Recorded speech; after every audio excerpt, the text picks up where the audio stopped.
On slide 6, we shift our focus to punishment. Punishment in ABA.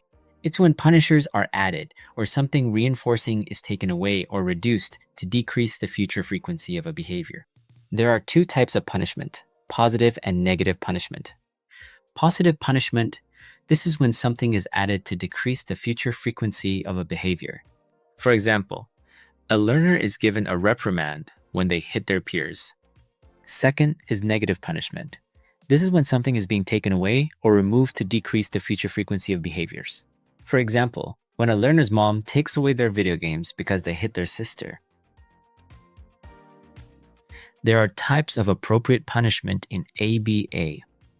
When working with a learner, it is okay to take away items that may cause danger to the learner or those around them.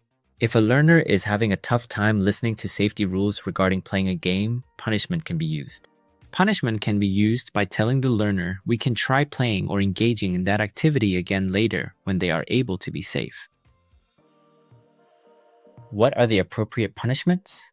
Reprimands. Reprimands are typically vocal punishments such as telling a child no or raising your voice. These should be used with caution because for learners whose function of behavior is attention-seeking, a reprimand can be reinforcing rather than punishing. Example is using verbal correction.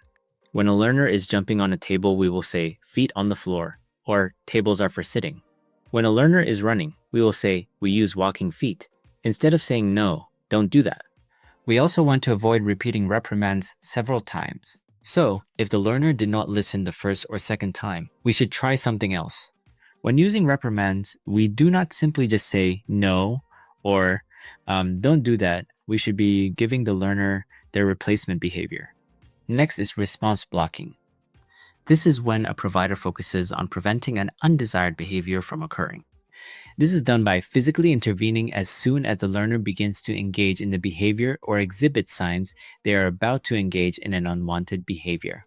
Response blocking is most appropriate for managing and decreasing dangerous behaviors such as self-injurious behaviors, eloping, or aggression. For example, a provider can block elopement by standing in front of the door, or prevent a learner from hitting another by stepping between them. Questions?